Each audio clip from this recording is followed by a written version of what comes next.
Now, when I last interviewed you, you were getting starved of mainstream media attention, but last week you were on RTE. Could you explain first how that happened and what the event was? Well, we were notified that there was a couple's family home being sold at an Allsops auction, and we basically wanted to go in and voice our concerns and inform those that were present exactly what they were purchasing. One thing basically led to another. There was only a small handful of us. I did ask on Facebook for a lot of support, but sadly all we got was about 6 or 7 people who attended. But through those 6 or 7 people, we used that to basically orchestrate the disruption within the Allsops auction. It gained momentum, and before we knew it, we had 20 to 25 people. We voiced our concerns, and then ultimately the Garda Síochána were called. I notified the guards that it was a peaceful demonstration, and from that the Allsops auction was suspended. When I came out, there was media outside to my amusement, and I basically got in front of a camera, and I've been waiting for a long time to get in front of a camera. And on my person I had a copy of a contract from the Central Bank to Anglo-Irish dating back to February 2008, which gave the Central Bank all asset security and liquidity of Anglo-Irish Bank, and I wanted that voiced. This is the most important aspect in the financial crisis since the bubble burst. It is far beyond the tapes that we're listening to. This is a legal contract giving the Central Bank of Ireland all assets, all security, all liquidity to the Central Bank of Ireland.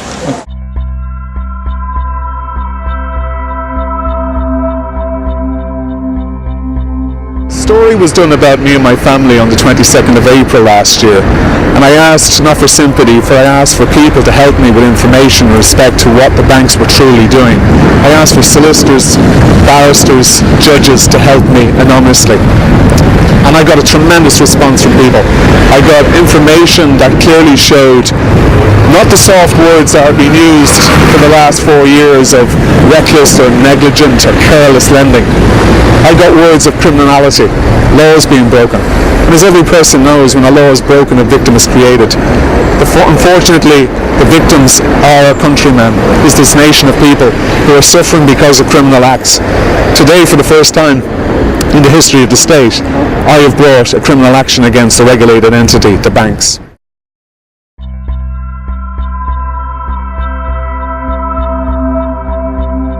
Can you tell me how is what you're doing with your case relevant to everyday Irish people? What impact could this have on them? Well, when you consider there's 181,000 people in this country in mortgage arrears. Currently we have a bill being ratified by the Irish government, the Land Reform Bill of 2013, which will grant basically an open market, an avalanche of repossession of family homes. What I basically done was, after exhausting over 200,000 euros to solicitors firms and then being orphaned by these solicitors firms to basically represent myself in the courts of Ireland, I basically trusted myself into the legality of laws, and then I looked on the opposite aspect to what laws were broken. The reality is that the banks ignored every legislation known to man in this country when they were establishing mortgages. The banks basically have a free-for-all within the court system of Ireland because they're held above the courts, they're held above the laws. If you identify, which I have, 22 legal violations committed by a bank, and a judge ignores you and tells you to go to the Supreme Court of Ireland with it, something says there's something seriously wrong with this legal system we have. The reality for every person looking or viewing this, they look at me, I'm a 50-something older generation, and they consider that I'm responsible. My generation's responsible. I, like them, broke no laws. I done nothing wrong. Their parents, their mothers, their friends, their sisters, their brothers, their grandparents who mortgaged their family homes or reinvested or got involved in debt that was offered freely, they done nothing wrong. They broke no laws. So I decided to start and show people through the social networks how they done nothing wrong, what laws were broken, why are you not being told these laws, why has nobody been made accountable or punished for breaking the laws of this country. Nobody seems to be interested in the legal fraternity. The courts are not interested. The media is not interested. The government is not interested. But it's the people who are being persecuted. As I speak today, I've spent up to 2 o'clock this morning preparing a constitutional challenge to stop the President of Ireland ratifying a bill that is going to basically evict more people in this country than has been evicted in the last 800 years. And we all know how that ended out. The reality is that the people of this country, and we have to forget about ego, we have to forget about, prima donna syndrome, or forget about people's self-centered opinions. The reality is we all have to unify, because those who didn't get into debt, those who were lucky enough to have a house prior to the increased bubble, they're looking at their brothers and their sisters and their relatives with no jobs. They're looking at their friends losing their jobs. They're looking at their friends being unable to get assistance. Their children or their friends' children who are autistic losing their teachers. Special needs lost. Every day, every week, there's cuts in this country. And yet nobody is doing anything about it. We're hearing the lip service, as the old saying goes. Reality is we're not seeing any actions.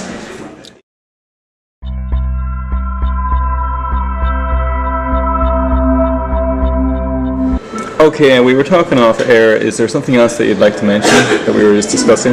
Well, I suppose my passion is that I help hundreds, if not thousands, of people on Facebook, and most of the stories I've been told is horrific, heart-rending, and I don't think there's a human being in this country who couldn't be affected.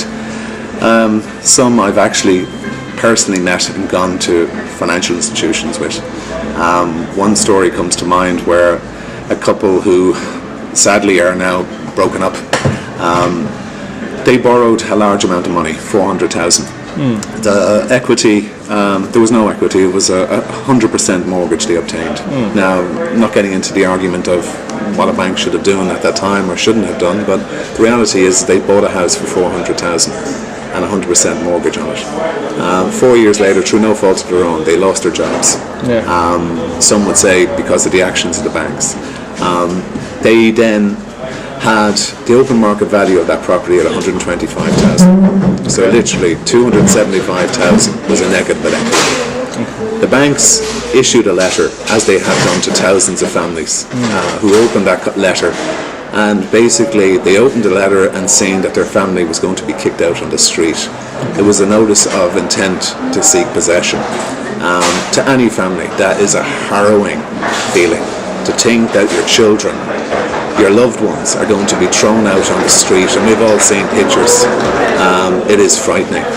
And they go and they take their children's school book money, they take their children's holiday money, they take whatever money they had, they sell their suites of furniture, they sell their televisions, they sell their computers to pay for solicitors. And of course the solicitors, very quickly the money fizzles out and they're left, and they will search to anyone and ask anyone to help, and most of them end up with me, and I then notify or contact and tell them their legal rights and try to assist them.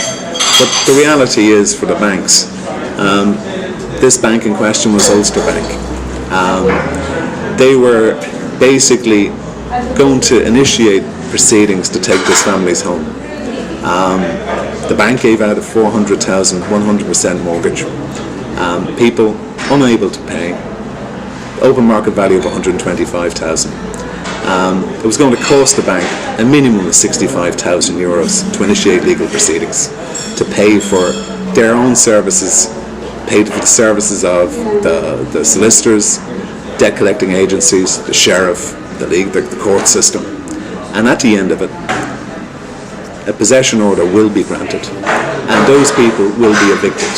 And all the banks are going to get, after they pay all the debt, is between 60 grand. And from that 60 grand, the taxpayers of this country are going to pay out 200,000 euros to house that family.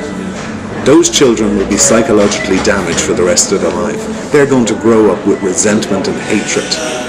Those parents know couple can sustain that type of mental pressure. And the blame game, we always blame those closest to us. The family unit is fragmented. The policy of the banks is to repossess the properties so they can nicely put it all into a bundle and go back to the Department of Finance and get a very big fancy check, ironically being paid by the very taxpayers of this country who they're evicting.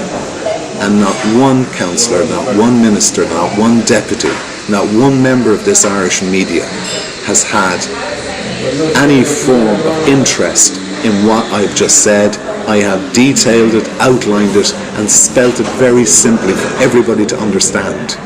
And I was in that position. My home was taken.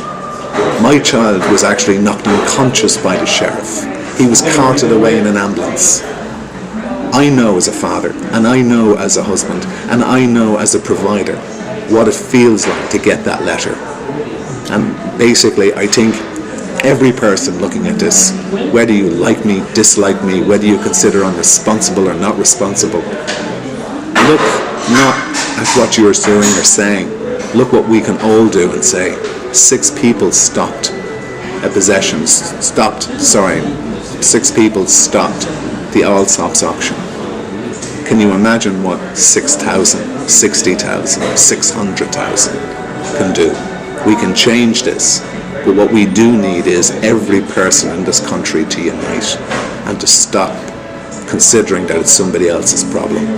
It will be your problem soon, because there's 181,000 people in default of their mortgages. They are possibly 181,000 families who are going to be cast aside on the streets of Ireland.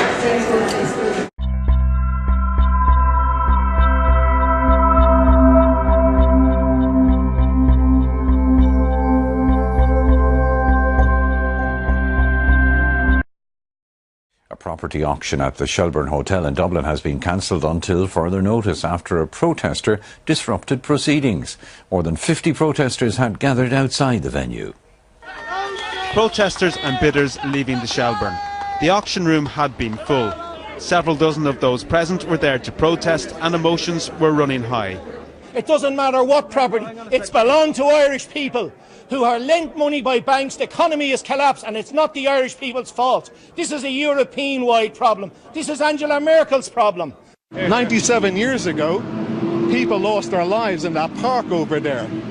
Constant Markovich gave up his life to enable us to eradicate suppression, taxation, eviction, criminality.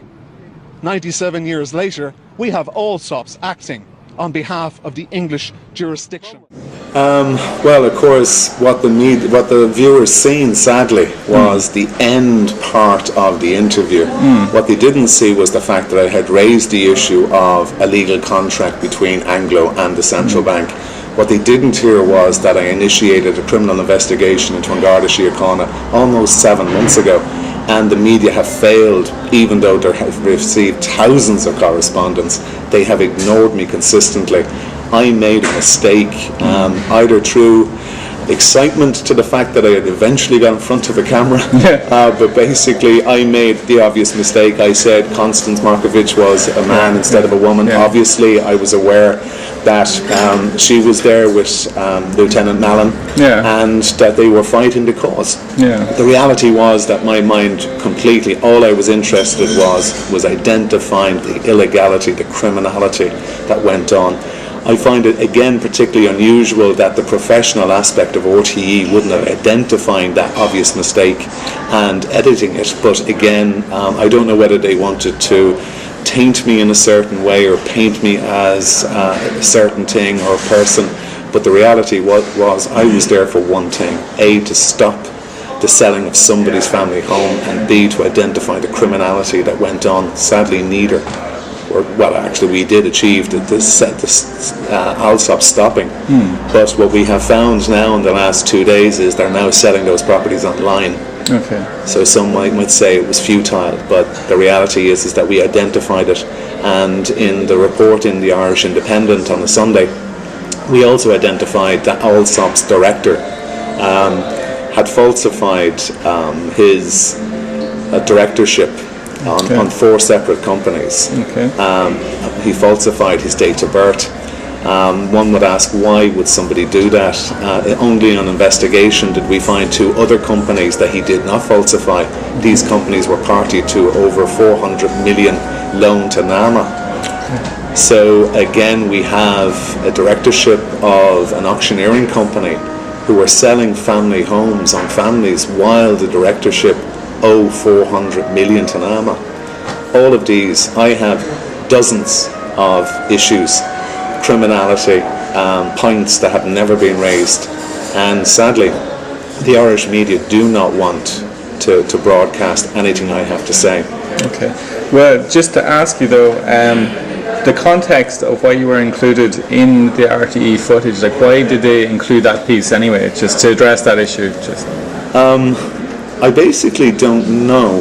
While I done the interview, and I done several interviews that day, sadly not one has been published, my major concern was the fact that a criminal investigation is actually ongoing by the fraud squad in Harcourt Square against the Banks of Ireland. And I raised that issue. I raised the issue in relation to the legal contract between the Central Bank and AIB and Anglo-Irish Bank, giving all assets and security. In other words, basically, the Central Bank in 2008 owned it completely, lock, stock and barrel, all the banks in Ireland, and yet they were giving money out to banks that they knew had no assets, no liquidity, no security. Nobody has raised these questions. In the interview to RTE, this was raised. It was an 11-minute capture, yet all was seen on television was 30 to 40 seconds of me stating, which sounded anti-English, which I am not. I am completely open to every religion, creed, race, ethnic community. I welcome any other person, irrespective, because we're all in this country, Ireland of Ireland, we are all part of it. What is being perpetrated on the people of this country is corruption, deceit, persecution, suppression, eviction and oppression, and nobody is doing anything about it. We're hearing a lot of soft words about implementing legislation, about restriction, about public inquiries into the criminality of the banks. I find that very unusual, in a sense that it took me, by direction of a High Court judge, to establish a criminal investigation against the banks. It's been ongoing for the last 7 months, and not one word in mainstream media.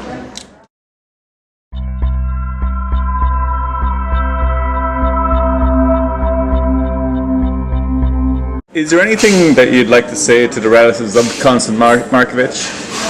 Well, obviously, would be particularly bemused at the fact that a person like myself, who spent his childhood walking through Markovich Park, would make that mistake. But the only defence I have is the fact that I was so excited to have a camera for the first time, and sadly, the points that were raised beforehand were the very points that were erased, deleted.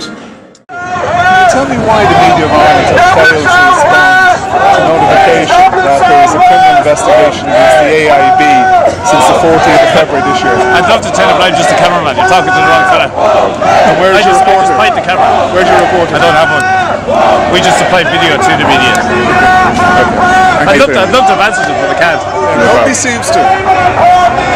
I've asked both RTE and TV3. Well, there's a few more media. RTE in there again. Have another chat with them. Okay. No problem.